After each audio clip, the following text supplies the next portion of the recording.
Okay okay so इससे पहले हमने पिछली क्लास में डिस्कस किया transitive and intransitive verb. Now what are transitive verb? The verb which has an object that is called transitive verb. ऐसा verb जिसके साथ ऑब्जेक्ट भी हो वो कौन सा वर्ब है? ट्रांजिटिव वर्ब है। Let's suppose for example Aslam writes a letter. For here Aslam writes is your verb and a letter is your object. So writes tells that what does Aslam write? Writes a letter. So writes is a verb. So because it has an object letter, that's why it is called transitive verb. The second one that we have studied is intransitive verb. Means that the verb which doesn't have an object, ऐसा verb जिसके साथ object ना हो, that is called intransitive verb. For example he plays, Aslam writes, तो we don't have object here, यहां पे हमारे पास दोनों के साथ ऑब्जेक्ट नहीं है, तो plays and right both will be called intransitive verb. Next हमारी जो काइंड है वो है दैट इज मॉडल वर्ब। अब मॉडल वर्ब क्या चीजें हैं? तो मॉडल्स जो है, एक तो गाड़ी का मॉडल होता है 97 मॉडल, 96 मॉडल, ठीक है, 98 मॉडल, जो भी मॉडल आप ले लें, ठीक है। एक मॉडल्स होते हैं जो शो करते हैं, मॉडलिंग शो करते हैं, ठीक है, स्टेज पे आके वो ड्रेस शो दिखाना और इधर से घूम के जाना, ठीक है, that is also called model. और एक मॉडल वो होता है जो सुबह 10 बजे आके मलता मलता उठता है, तो हम कहते हैं वो देखो यार नया मॉडल आ गया, ठीक है। लेकिन जब हम ग्रामर के सेंस की बात करते हैं, ग्रामेटिकल सेंस में आते हैं, तो मॉडल वर्ब क्या है? The modal verb is derived from mood. Modal verb जो है वो मूड से निकला, कभी आप किस मूड में होते हैं, कभी आप किस मूड में होते हैं, ठीक है। तो मुख्तलिफ हालत के एतबार से जो हम बात करते हैं that is called modal verb. Now modal verb का काम क्या है? ग्रामेटिकल सेंस में ये क्या करते हैं? तो हम कहते हैं it shows ability, possibility and permission. Ability भी शो करते हैं, पॉसिबिलिटी भी शो करते हैं और परमिशन भी शो करते हैं, ठीक है। जैसे फॉर एग्जांपल जब आप कहते हो I can solve this sum, मैं ये सवाल हल कर सकता हूं, तो means that you are able to solve this, ये आपकी क्या है? एबिलिटी शो हो रही है। I can drive the car, so you have an ability to drive a car, that's why you say that I can drive the car, so can is your ability और है क्या? Modal verb. Clear हो गया, ठीक है। फिर अब ये जो कैन है इसमें बाज़-औक़ात दो चीजें आ जाती हैं, फॉर्मल एंड इनफॉर्मल। कि सर बाज़-औक़ात हम कुड लगा देते हैं, बाज़-औक़ात हम कैन के देते हैं, can I come in, could I come इन, तो डिफरेंस क्या हुआ?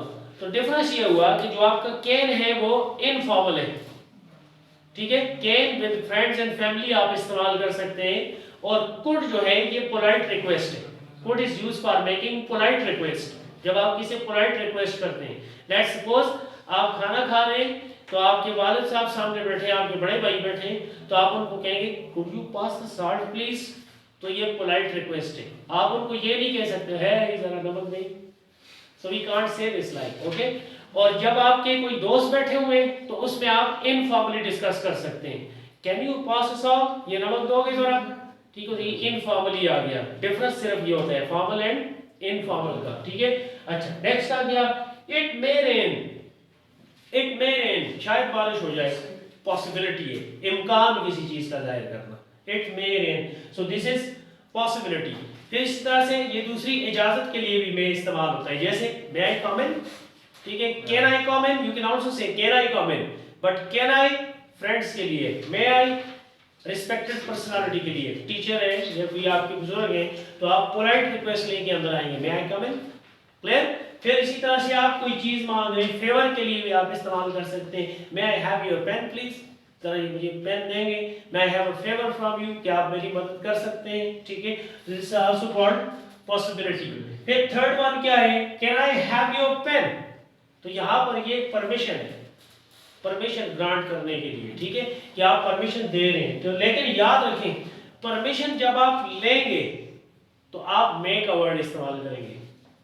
Is it clear? For taking permission you have to use may, and for giving permission you have to use can. ये चीज आपने याद रखनी है, कैन हमेशा परमिशन देने के लिए होता है, ग्रांट करने के लिए नहीं होता। जैसे मैं कहता हूं you can go, clear, you can write, ठीक है, you can do this, clear. और परमिशन जब आप मांग रहे होते हैं तो you have to use may I do this, may I have this, may I perform this, तो आप वो परमिशन के लिए may का वर्ड इस्तेमाल, लेकिन जब आपने परमिशन किसी को देनी है तो फिर आप can का वर्ड इस्तेमाल करेंगे। क्लियर?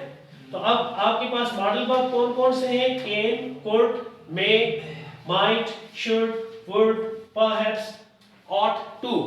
इस तरह के बहुत सारे मॉडल वर्ब्स बनते हैं। अच्छा, बाज लोग इनको प्रोनाउंस भी थोड़ा उल्टा सीधा कर देते हैं, जैसे कुड को बाज लोग मोस्टली पढ़ते हैं could, it's not could, L लिखा जाता है पढ़ा नहीं जाता, so L would be your silent letter.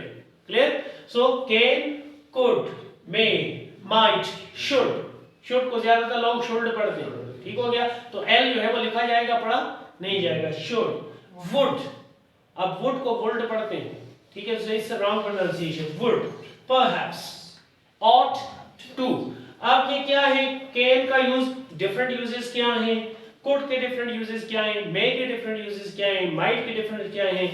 ये हम डिस्कस करेंगे इंशाल्लाह नेक्स्ट वीडियो में, जो इसके ऊपर ब्रीफली डिस्कस करूंगा मैं कि किस किस जगह पे हम कैन को कितने टाइम इस्तेमाल कर सकते हैं और किन किन चीज़ों के लिए इस्तेमाल कर सकते हैं। फिर इस तरह कुड को कैसे इस्तेमाल करते हैं, ऑट टू का इस्तेमाल कहाँ पे आता है। बहुत सारी चीज़ें ऐसी होती हैं जो हमें फॉर्मली लेके चलनी होती हैं, जो हमें इनफॉर्मली लेके चलनी होती हैं। तो इन चीज़ों का कंपैरिजन मिला के टोटली ये सारी चीज़ें किसके में कंक्लूड होती हैं? मॉडल वर्ब में कंक्लूड होती हैं। Is it clear now? ठीक है, so that's it for modal verbs.